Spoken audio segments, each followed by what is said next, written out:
President Donald Trump wants you and every other American to remember, no matter what else is going on in Washington, D.C., no matter what else is going on in your life, Jimmy Kimmel is still a bum and he should be kicked off of ABC. That was Donald Trump's Truth Social reminder. Why does ABC fake news keep Jimmy Kimmel, a man with no talent and very poor television ratings, on the air? Why do the TV syndicates put up with it? Also, totally biased coverage. Get the bum off the air. Now, you may remember earlier this week, in fact, 2 days ago, Donald Trump had another kerfuffle in the Oval Office with an ABC reporter who was very rude, and he let her have it, calling her network crappy and her a terrible journalist and a horrible person to boot. This, of course, comes on the heels of that lawsuit that President Donald Trump won against ABC News, where George Snuffleupagus accused him of being convicted of a crime that he was never convicted of. That one ended with a $16 million settlement paid in full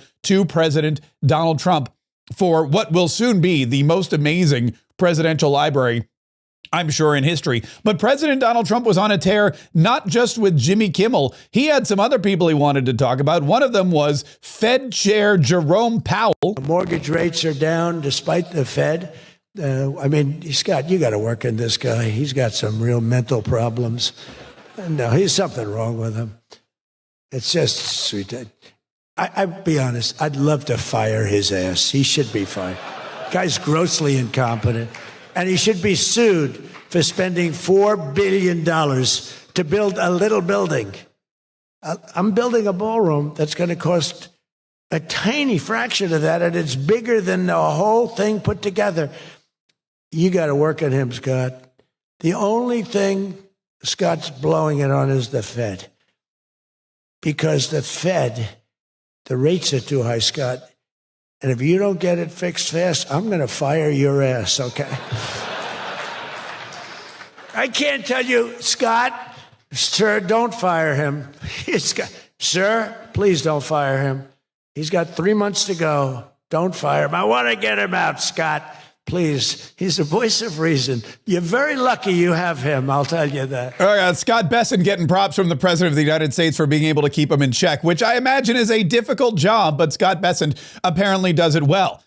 Scott Bessent may seem like a soft, gentlemanly person, but I've heard rumors that when he loses his temper, you don't want to get in charge with him. Do you remember Elon's black eye? The word on the street is Scott Bessent's the one that gave it to him. But it wasn't just Jerome Powell and Scott Bessent and Jimmy Kimmel that Donald Trump was tearing into. It was also the brand new mayor of New York City, Zohran Mamdani, who will be coming to the White House tomorrow. Look at this post.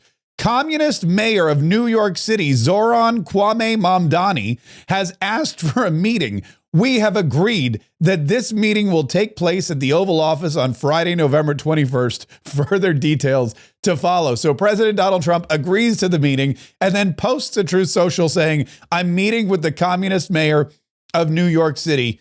Thank you for your attention to this matter, which is very, and you know what? There's something about the way that President Donald Trump does business that just makes me smile. He did, of course, have some really good news. He was at the Saudi Investment Forum in Washington, D.C., where he spoke about the Fed chair and others. And he talked about some of the scams that have kept American businesses down and some of the things that the Democrats have been trying to pull for years, which are basically just, they're Ponzi schemes. Everything was a new scam. Green, green, green. Look, I'm all for the environmental, everything. I'm all for climate change. You know, they have new word, climate change. It used to be global warming. It's global warming. Well, that didn't work because it started coming down. They did the global cooling thing. Then they just said, we can't keep up with this. It's too much. So we'll go, perfect words, climate change.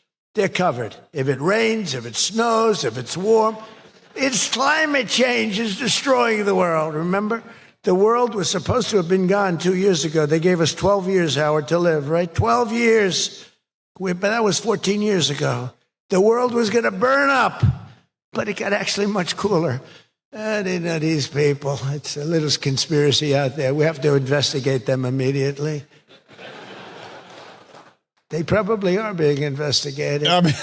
Let's be honest. Who isn't being investigated? Less investigations, though, and more more indictments, I think, is what everybody is interested in. Donald Trump in a great mood coming off of the visit from the Saudi prince, a great mood coming off of the vote in the House and the Senate to release the Epstein files. He was in rare form, and he was talking about, again, all of the accomplishments, which is what he wanted to do in the first place. When the Epstein files passed Congress and passed the Senate, he said, great, now we can get back to touting all of the amazing things we've done as Republicans. 1.9 million more American-born workers are employed today. Think of that, than when I took office. So we picked up almost 2 million workers, and more Americans are now working, as I said, than at any time in the history of our country. Under Biden, 1 out of every 4 new jobs went to increase the size of the federal government. So in other words, 1 out of 4 was a federal worker. Well, I love our federal workers, but that's not the way you can build a country. It's a short road to a disaster.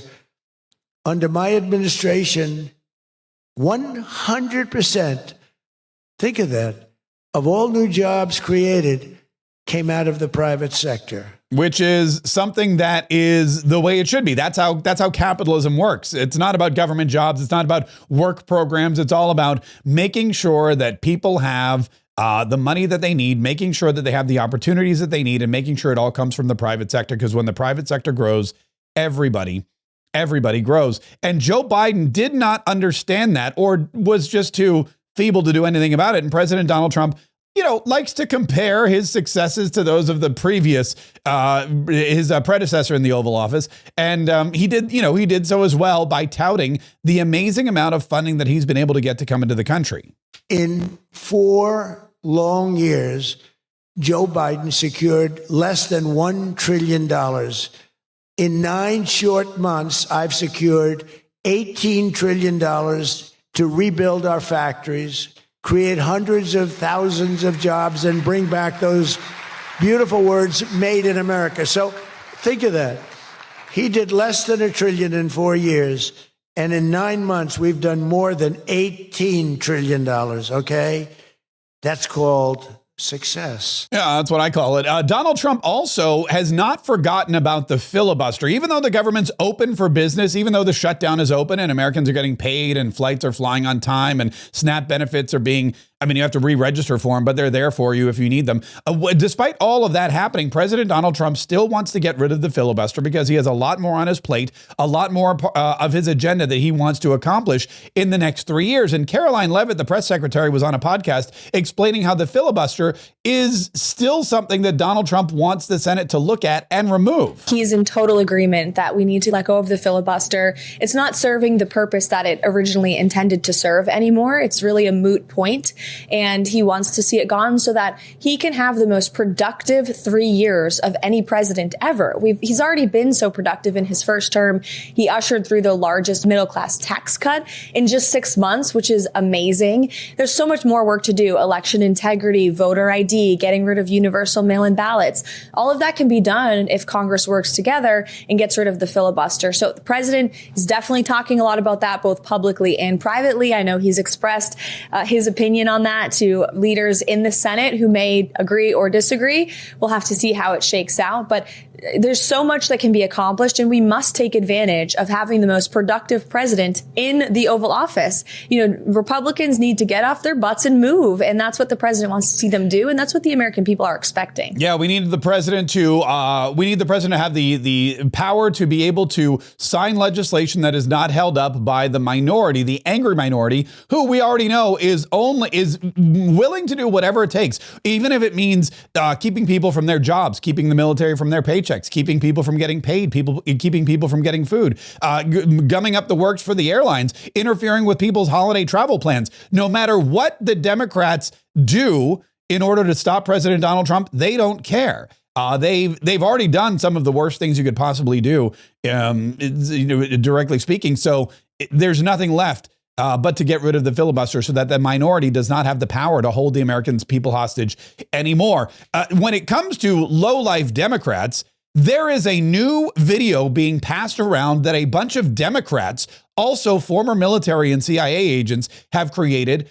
Democrats urging American men and women serving in the military to defy direct orders.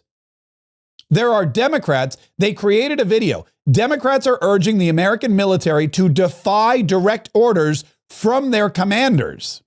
I'm Senator Alyssa Slotkin. Senator Mark Kelly. Representative Chris Deluzio. Congresswoman Maggie Goodlander. Representative Chrissy Houlihan. Congressman Jason Crow. I was a captain in the United States Navy. Former CIA officer. Former Navy. Former paratrooper and Army Ranger. Former intelligence officer. Former Air Force. We want to speak directly to members of the military And the intelligence community. Who take risks each day To keep Americans safe. We know you are under enormous stress and pressure right now. Americans trust their military. But that trust is at risk. This administration is pitting our uniformed military And intelligence community professionals against American citizens. like us. You all swore an oath. To protect and defend this Constitution. Right now, the threats to our Constitution aren't just coming from abroad, But from right here at home. Our laws are clear.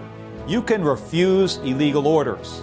You can refuse illegal orders. you must refuse illegal orders. Okay, so there you go. Democrats have created a video. They're putting it out there on the internet, and they're urging American troops to defy orders. And they're masking it in this veil of illegal orders, which, by the way, there have been no illegal orders issued by anybody in the military. President Donald Trump hasn't issued an illegal order. None of his commanders have issued illegal orders. But for some reason, the Democrats are now planting this seed in the minds of American military men and women that they have the ability and the right and the actual responsibility to defy illegal orders. Yet I don't know that any of them are lawyers. I mean, some of them are lawyers, but the average American infantryman or seaman or airman, they're not legally trained. So how would they know? It definitely seems like it's a problem, and it definitely seems like something you don't want your lawmakers to be doing. And Stephen Miller went so far as to call it an insurrection. It is insurrection, plainly, directly, without question. And when you have one of the lawmakers on that video being unable to state in, as you say, lengthy cross-examination, a single so-called illegal order, it just proves the point. It's a general call for rebellion from the CIA and the armed services of the United States by Democrat lawmakers, saying that you have not only the right but the duty and the obligation to defy orders of the commander-in-chief, that those who carry weapons in America's name should defy their chain of command and engage in open acts of insurrection, that the CIA, the clandestine service, which isn't even legally authorized to operate in the United States, should engage in, again, acts of rebellion and insurrection.